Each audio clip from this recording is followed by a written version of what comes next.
now live streaming on YouTube. Let me see if it works.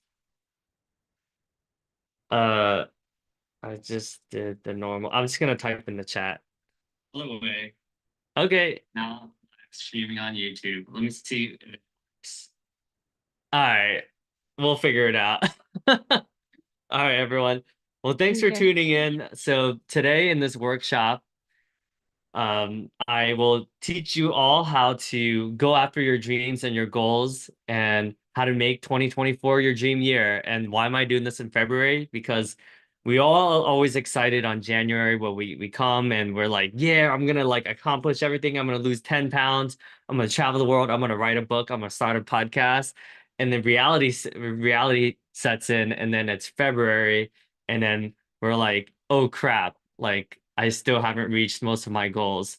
So in this workshop, I'm going to teach you how to dream bigger, how to that it's not too late. And I'll share with you some stories on how I was able to accomplish a lot of my goals. And for instance, I was able to go on a 16-day road trip, which is something that I've been wanting to do for 7 years. And I finally was able to do that. You might be asking like, well, I can't take off for 16 days and just travel. Like, lucky you, Davidson. Like, that's cool that you get to do that. But I have kids, I have family, I have stuff to do, right? So I'll share with you the formula that I took. And today was a great experience. I just got off a coaching call and I found out that the target audience that I'm serving is to help humble high achievers overcome imposter syndrome by working on their self-criticism, like working on. So that was a really good call. So I'll talk through some of that as well, and why self-criticism and escapism is the reason why we don't achieve a lot of our goals, because we would rather go on social media or we would rather play video games and kind of detach from life. So I'll teach you how to be more intentional with all of that. So I'll share with you some stories first, because I think in storytelling it's easier to see ourselves and other people's, and how to not be afraid of what other people think, because the reason why we are afraid to put ourselves out there and do things like go on a solo road trip is because we're so afraid of what other people are thinking of us. Like, this crazy guy, why would he leave a perfectly good job? Like, how does he even do that? And so I'll share with you about, so I just got back. I basically left my job in end of last year. So about 7 weeks ago was when I left my corporate job. And I was like, you know what?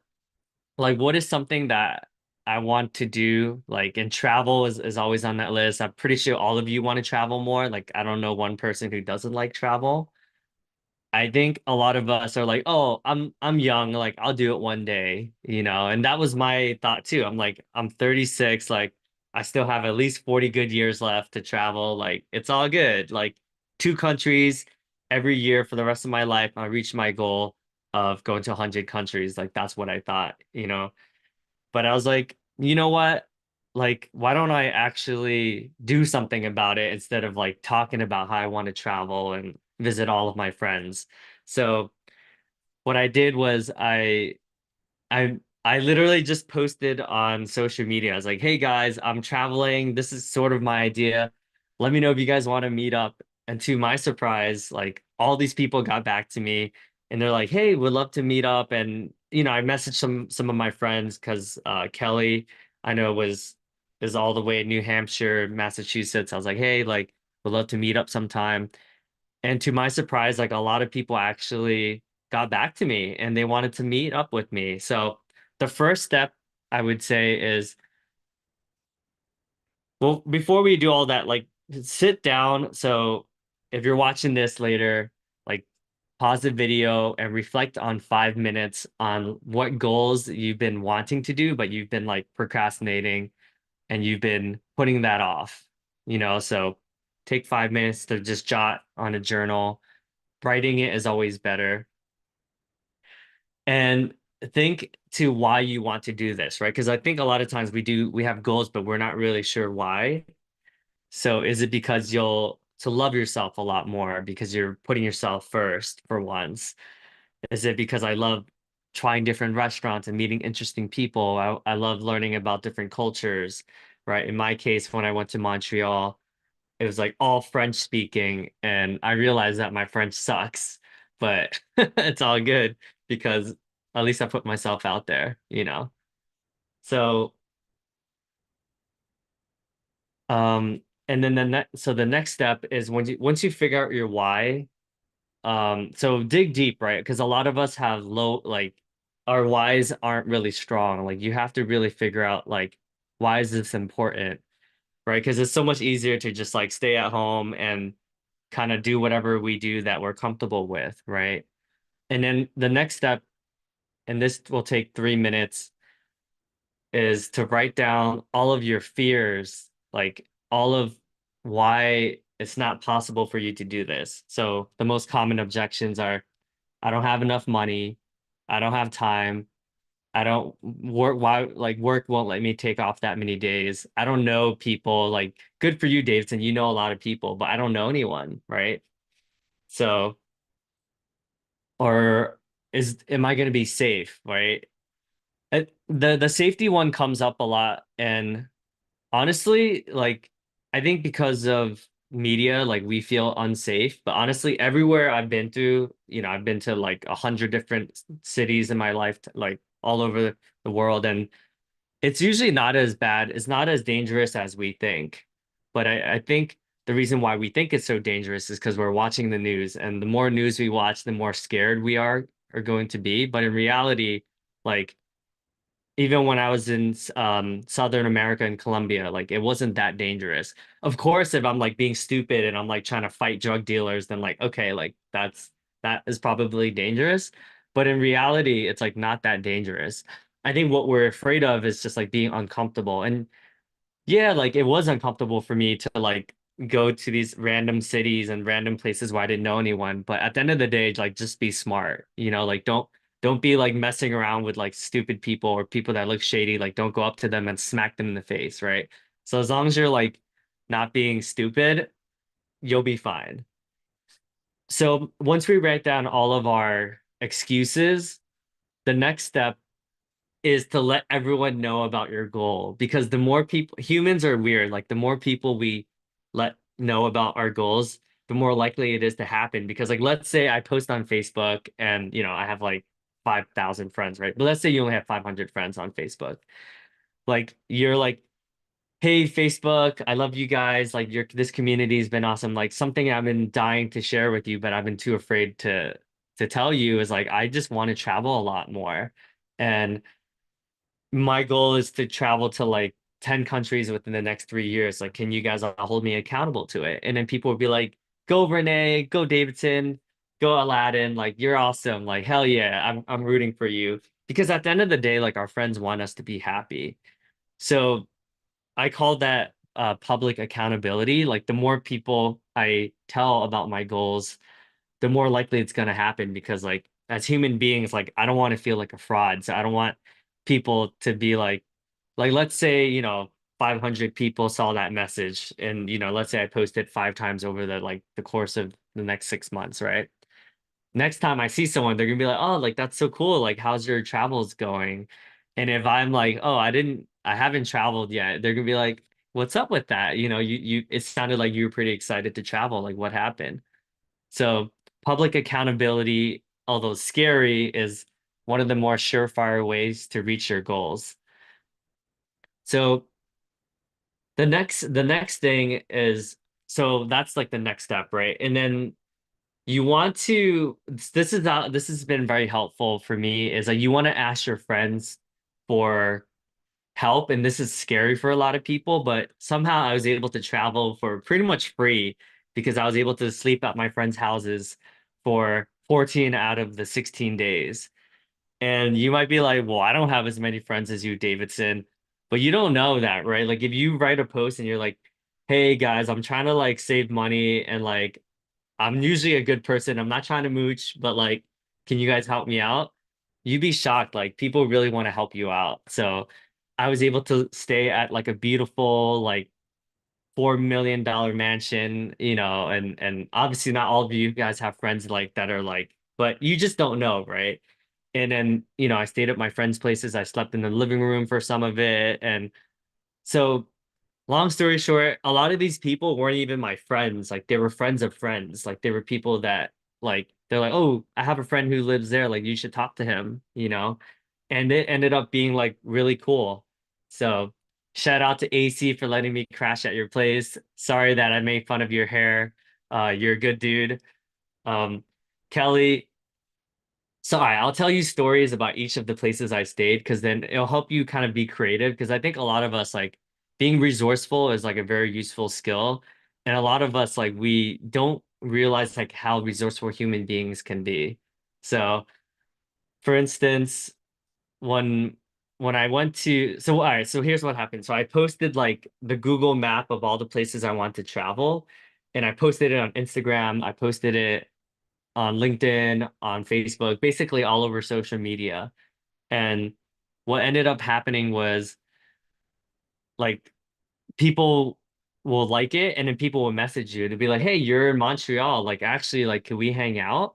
Like I would love to see you." And that simple like act of just putting yourself out there, you'll be surprised like a lot of people want to help you out. So just wanted to share about that hack, that travel hack. Um so the next thing is to like how do I go from not knowing what I want to do to actually accomplishing like how do I take action essentially, right?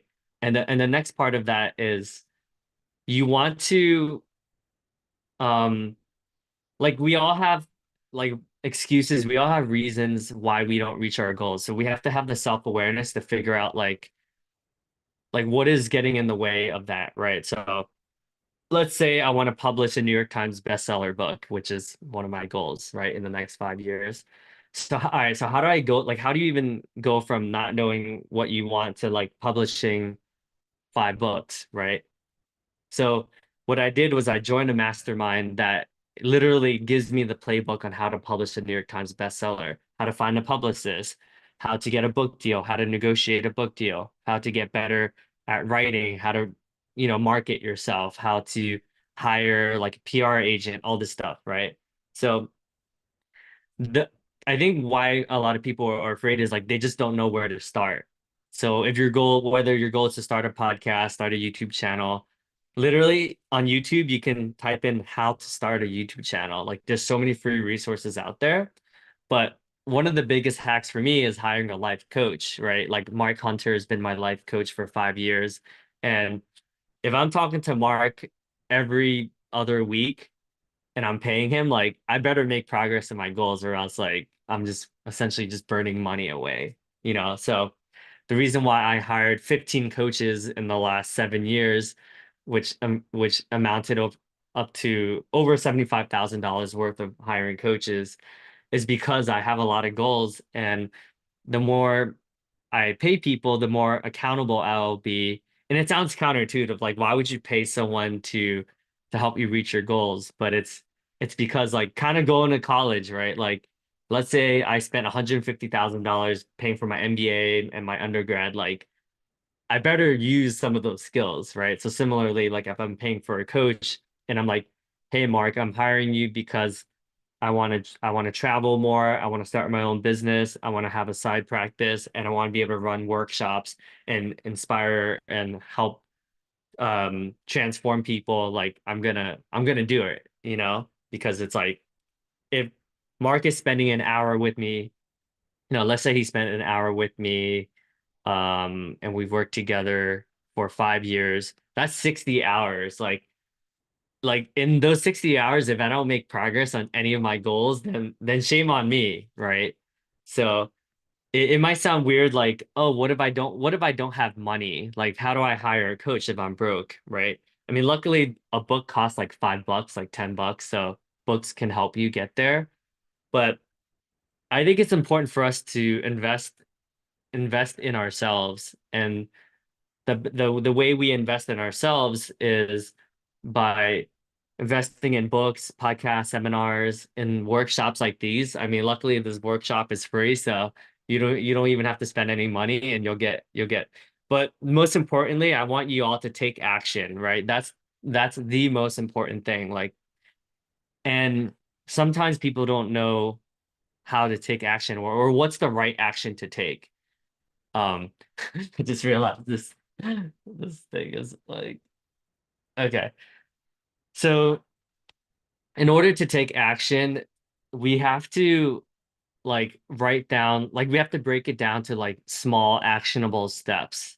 So, all right, let's just say my goal is to like publish 10 YouTube videos, right? And like I have zero, like let's say I'm starting from scratch and I'm zero. So all right, what's the first step? Like everyone overthinks it. They're like, oh, I gotta buy the best mic. I gotta like have really good editing equipment. I need to like think about everything. But honestly, don't do that because analysis paralysis is what prevents people from like taking action.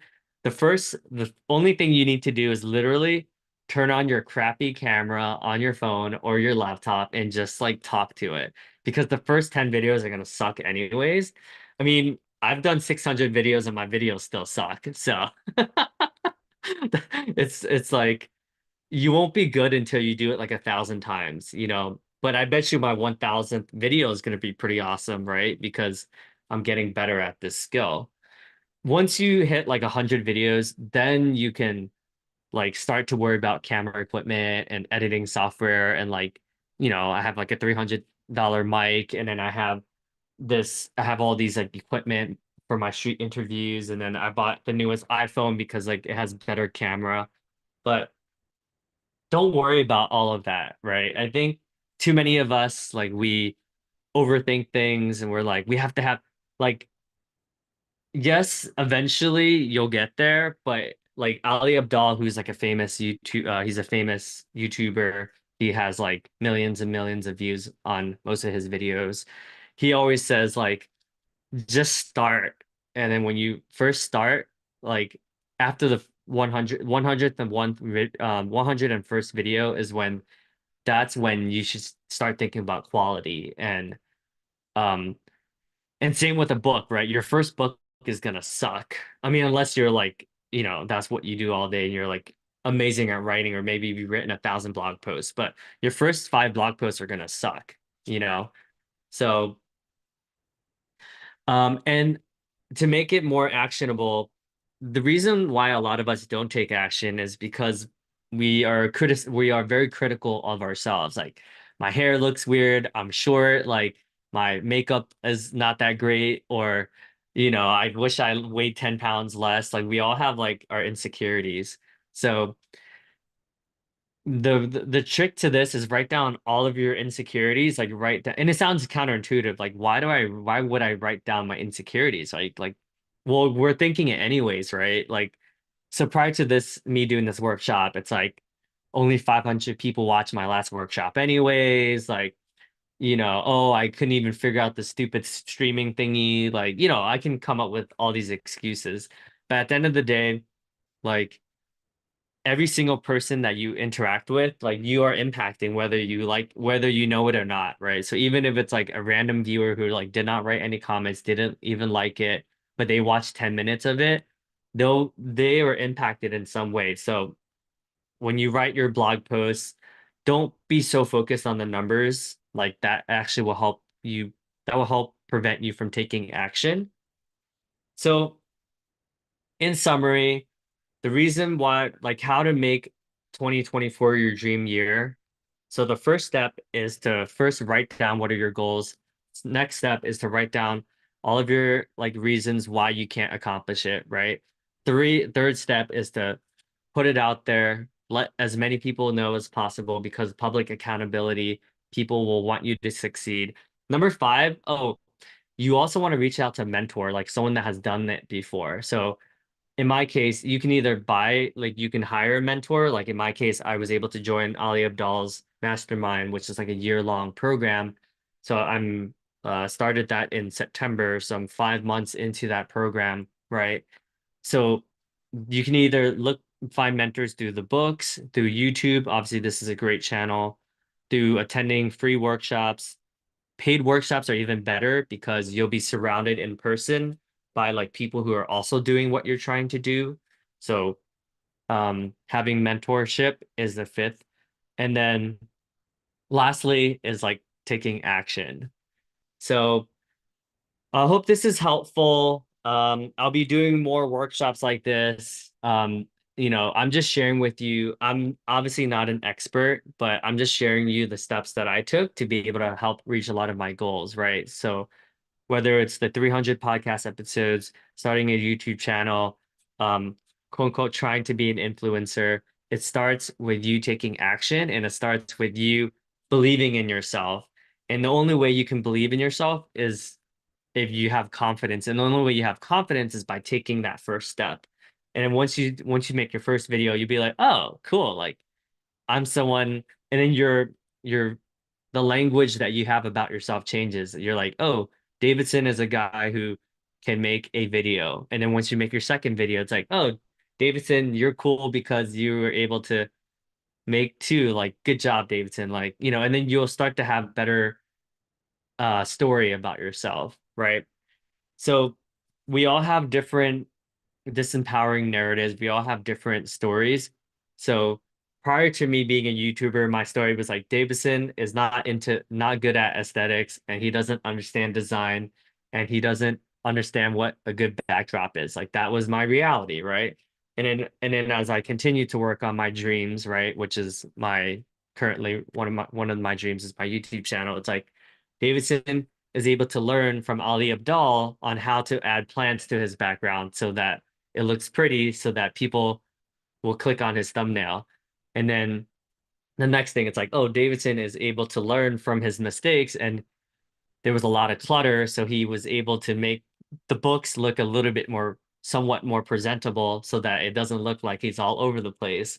And then like there's a painting because you go on a lot of other YouTube channels and you see a lot of paintings. So it's Davidson is able to learn from the top YouTubers and they all have paintings. So why don't Davidson go out and buy a painting, you know? So, and the reason why I'm joking and talking like that is because we all have like stories that we talk about, like that we are unconsciously saying.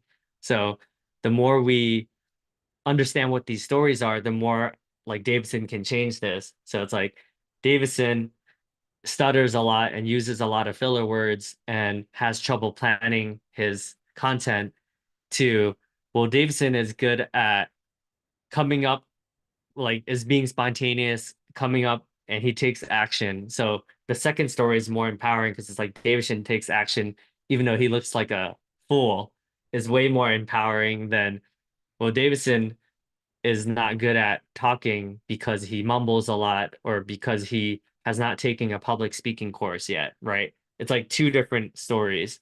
So hope this video was helpful for you guys in making 2024 your dream year. It's not too late. Um, you'll the key is to take action, to have self-awareness, to let people know, to get a support system, have a community, be vulnerable, share about your goals. And I promise you that 2024 could be your year. Cheers. Love you guys.